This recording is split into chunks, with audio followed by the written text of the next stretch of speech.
Hello, Kent State. I'm Cale Breuers, and welcome to Kent Stater TV. We have the news for you. A small contingent of neo-Nazis paraded Saturday afternoon through a Columbus neighborhood, waving flags featuring swastikas and shouting racist slurs. The latest public demonstration by white nationalists in recent years across the United States. President Joe Biden has joined a bipartisan list of leaders condemning Saturday's march of the Nazis. In the Capitol, lawmakers are debating over releasing a House Ethics Committee report looking into whether former Representative Matt Gaetz, President-elect Donald Trump's pick for the Attorney General, paid for sexual favors. Not issuing ethics reports on people who are no longer members of Congress. I think it would open a Pandora's box. I think it's a very important rule that should be maintained. If it's been broken once or twice, it should not have been, because that would be a Pandora's box. I think it's a very important tradition to maintain.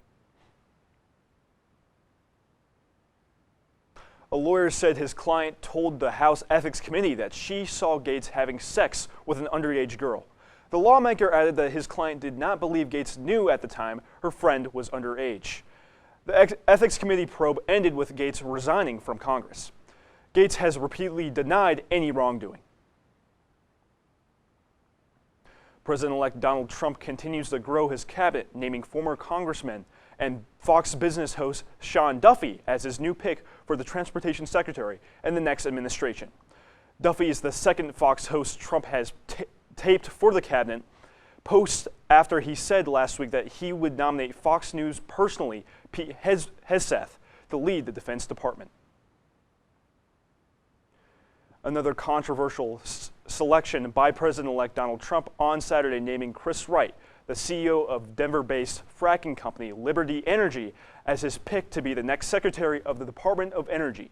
Wright will also serve as a member of the newly formed Council of National Energy, which Trump said will consist of all agencies involved of the permitting production, generation, distribution, and regulation and transportation of energy. As President Biden wraps up his term, he is requesting an emergency funding from Congress, roughly $100 billion, to help with recovery after natural disasters, including the recent hurricanes Helene and Milton in the southeast. Battered communities nationwide are depleted key programs. The White House is also asking emergency funding for more than a dozen other agencies to support health services, housing, transportation, infrastructure, among other areas. Across the nation, more than a dozen brands are recalling bags of organic carrots that were sold in 18 states for potential E. coli contamination, federal officials announced. An E. coli outbreak in multiple states to the carrots is being investigated by the Center for Disease Control and Prevention. One person has died and 15 others have been hospitalized in connection to the outbreak.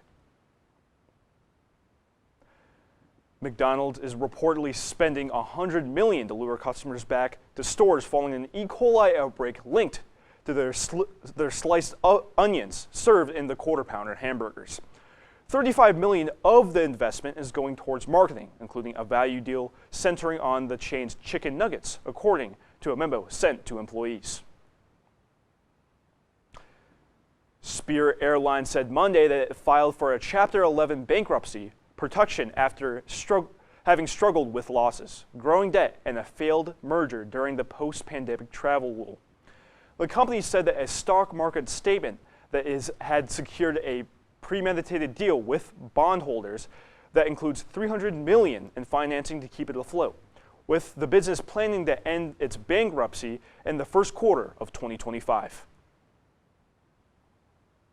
The American Automobile Association projected that 79.9 million travelers will head to the destinations to at least 50 miles from their homes for over Thanksgiving for holiday travel period, which officially runs from November 26th to December 2nd of 2024. That would be an increase of 1.7 million people from 2023 and 2 million more than in 2019. The AAA is also estimated that 71.7 million Americans will travel by car over Thanksgiving. That is an increase of 1.3 million compared to last year. Thanks for watching. If you want more stories like this, go to KentWired.com or social media at KentWired. Have a great day, Kent State.